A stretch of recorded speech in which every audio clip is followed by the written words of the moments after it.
de alguna manera rige la política española, o sea, una puramente cegata, esa dinámica cainita, y poner en boca de Aznar algo que sería tachado inevitablemente de bulo, para que la gran masa, la gran borregada de la izquierda apoyara la tesis de Bush, y a partir de ahí tuvimos, pues ya se explicó, tuvimos la calle repleta de progres dando credibilidad a la versión del mentiroso Bush. Y entonces la crítica de la versión oficial, ¿en qué quedó? En manos de la derecha. ¿Y la derecha qué ha hecho? Pues no ha visto el elefante dentro de la habitación, y ahora lo demostraremos. El elefante dentro de la habitación era la responsabilidad de Aznar, pero ¿cómo iban a criticar ellos a Aznar si trabajan para Aznar? Es lo mismo que en el caso de Alvise. Y ahora que viene el tema Sánchez de Roda, pues podremos poner un ejemplo notorio, porque Sánchez de Roda es el autor del libro más especializado sobre el tema de los trenes, que es este, ya se mostró. Este libro se titula Los trenes del 11M, las pericias necesarias. Hace poco han publicado uno más breve, pero que es como un resumen de no hay nada nuevo. Y entonces, en este libro, en ningún momento se pregunta si la orden de destruir los trenes podía venir de Aznar. Eso no, es que no se pregunta ni por la escala jerárquica de Renfe, todo eso no existe en el libro, no hay detalles minuciosos sobre cómo, cuándo y cómo se destruyeron los trenes, el tren de Santo, todo, 400 páginas, pero ni un capítulo sobre la estructura jerárquica de Renfe que permita llegar al gobierno y preguntarse quién dio la orden, cómo funciona en derecho administrativo el tema de Renfe, su subordinación al Ministerio de Fomento. Todo esto era fundamental. Nada, pero solo una insinuación de que hay cargos por ahí que luego fueron ascendidos por el PSOE. Tú imagínate qué cosa más sesgada en un autor que dice que él va solo con hechos por delante. Es evidente que él ya iba con una interpretación que no la ha justificado nunca, que no hay ningún capítulo previo sobre la metodología y la línea de investigación, porque él dice que todos son hechos, pero luego ves que no son hechos, porque ciertos hechos ni los ve, porque en su hipótesis que te mete por la puerta trasera eso es imposible, no puede ni existir, y luego considera hechos cuestiones irrelevantes, pero que van en la dirección de lo que él quiere demostrar, que es la culpabilidad del PSOE. Con lo cual, pues se cierra el círculo, la izquierda defendiendo la tesis de Bush y la derecha acusando al PSOE, pero nunca aparece el que hay arriba moviendo los hilos, que es la oligarquía y Gladio, que es la que ha montado realmente el atentado, ¿no? Entonces, luego vamos a ver los premios que, por decirlo de alguna manera, que recibió Aznar en compensación, o eso aparentan, por lo menos. Yo leería, porque hemos invitado aquí a Sánchez de Roda a debatir conmigo, lo hemos intentado, tú has hecho la gestión y no ha querido intervenir, o sea, se ha negado, y entonces yo te ruego que leas lo que ha dicho. Sí, dame un segundo. Yo le he enviado todo esto me lo ha escrito por privado, y bueno, es información que... O sea, no me está revelando ningún secreto privado que yo no pueda revelar. O sea, yo me siento la obligación de compartirlo. Dame un segundo, un momentito que lo tengo por aquí. Perdón, Aquí está. Yo le escribí al ver el debate, lo he comentado al principio y lo repito. Vi el debate, que a mí se me enlazaba y me llegaban las notificaciones, y aunque yo no he contestado, yo iba leyendo todo. Y bueno, hubo un momento ahí del debate pues en el que... carpetazo por parte de Carlos Sánchez de Roda. Vi que me seguía y yo le escribí un privado. Entonces le dije, no lo tengo por aquí lo que yo le escribí, pero bueno, básicamente le puse que nosotros lo que buscamos en ese canal es saber la verdad, sin teorías locas ni conspirativas, basándonos en datos, etcétera, etcétera, lo que ya habéis oído 1000 veces. Y me pone, leo literal, ¿vale? Dice, no debato con Farrerons porque la experiencia me dice que es imposible hacerlo sin entrar en un diálogo barrio bajero en el que no quiero entrar. No quiero volver a tener que escribir cosas de las que luego me tengo que arrepentir. La buena educación es para mí la base del entendimiento y Farrerons carece, perdón que me ría, lo dice así, ¿no?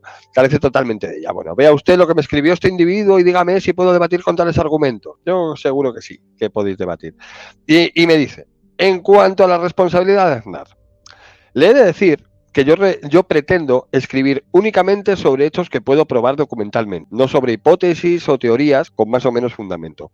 Así lo he hecho en mis 2 libros, en los que nunca hablo de autorías, porque sinceramente no las conozco, no tengo pruebas de ninguna. En cuanto a la destrucción de los trenes, cuento siempre los hechos y los sitúo en sus fechas, como en este cuadro incluido en mi primer libro. Él me manda una gráfica de los días que se destruye cada tren, etcétera, etcétera, y me pone, todo el mundo sabe quién gobernaba en cada momento. y puede sacar sus conclusiones. Lo que sí he dicho en alguna ocasión es que no sé quién ordenó la destrucción de los trenes. No tengo el documento o la declaración que lo pruebe. Lo que tengo lo he publicado, como esto de Díaz Pintado. Y entre comillas, Díaz Pintado, que el 11 de marzo era subdirector general operativo de la policía, quien según afirmó José María de Pablo, abogado de la mencionada asociación en la querella, declaró que Renfe preguntó qué hacer con los trenes, a lo que Díaz Pintado respondió que los trenes son una prueba que no se puede destruir.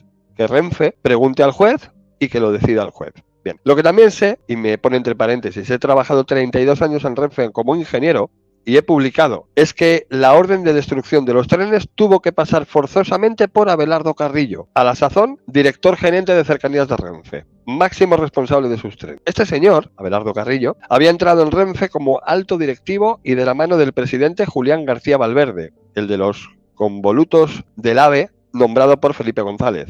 Pues bien, mientras Zapatero, a su llegada, defenestró inmediatamente al presidente de Renfe, Abelardo Carrillo era ascendido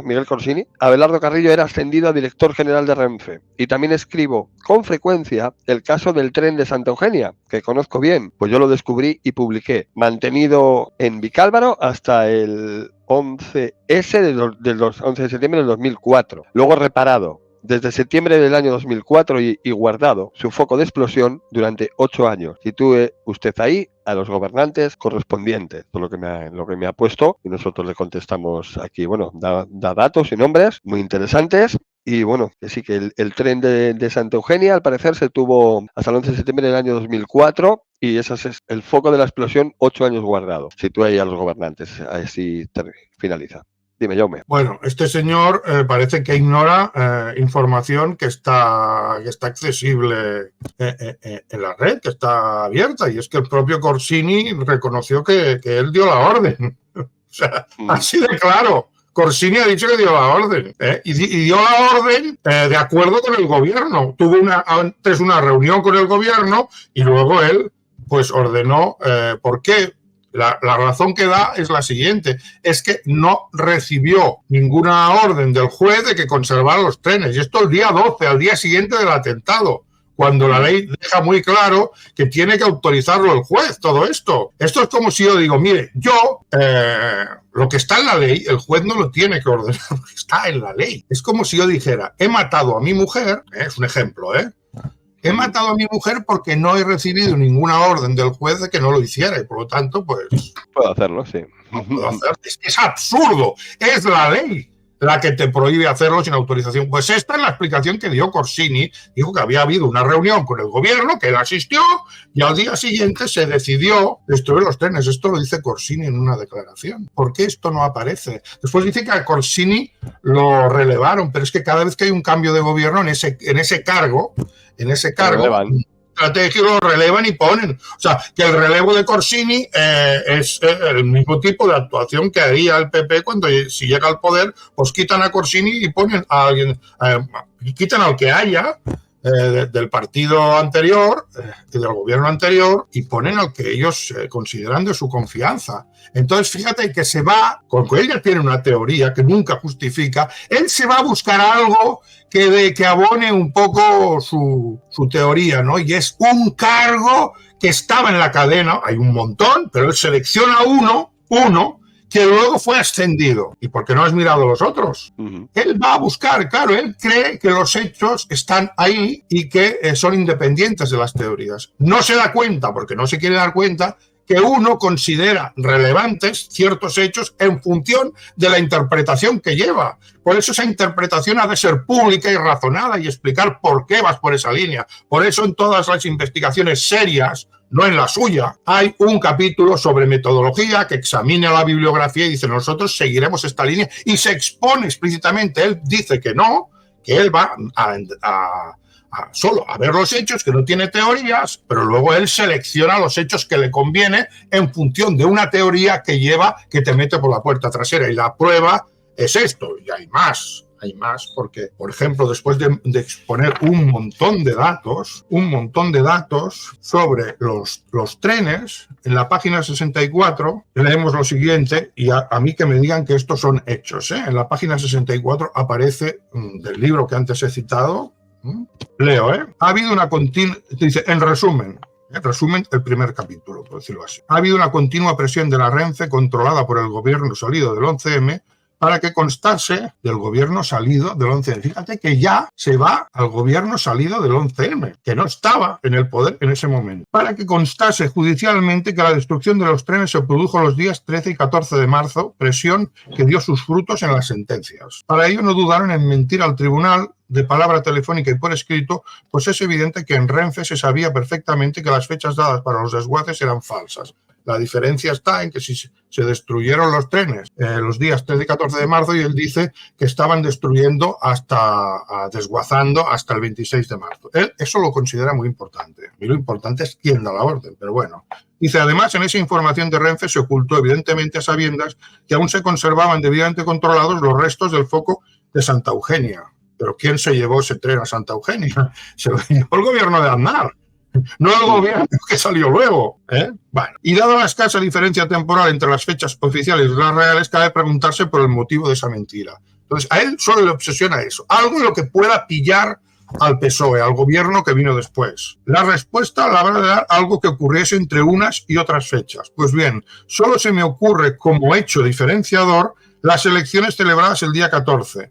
Si los trenes se destruyeron los días 13 y 14, como se nos dice, esa destrucción se produjo cuando aún no se sabía quién iba a ganar las elecciones. Pero se destruyeron después cuando sí se sabía que iba a haber un cambio de gobierno, lo que también daría lugar a un gran cambio en las personas que controlaban Renfe, varias de las cuales estaban ya en puestos clave el 11M. Estos son hechos, ahora que cada uno saque sus conclusiones. Esto no son hechos, esto ya es una interpretación. Esto es una interpretación porque la orden de destruir los trenes se dio el día 12, lo dice Corsini, y la dio el gobierno de Aznar antes de las elecciones. Que luego los trenes, claro, no se destruyeron un día, hubo primero que retirarlos y se fueron desguazando. Pero todo esto no aparece aquí. Él va a buscar lo que le interesa y esto dice que son hechos. No, estos son ya interpretaciones, señor. Y en función de esas interpretaciones usted ha seleccionado unos hechos que le interesan para colocarnos la culpabilidad de Zapatero y exonerar al auténtico responsable, que es Aznar. Zapatero es culpable de encubrirlo, evidentemente, pero quien dio la orden es Aznar, quien destruyó las pruebas, la escena del crimen fue Aznar, y de eso usted no dice ni una palabra, nada, solo mirando si se desguazaron antes, si se desguazaron después, con una semana de diferencia, porque en medio estuvieron las elecciones. Y esto lo considera un hecho. No, esto no es un hecho, señor. Esto es ya una interpretación.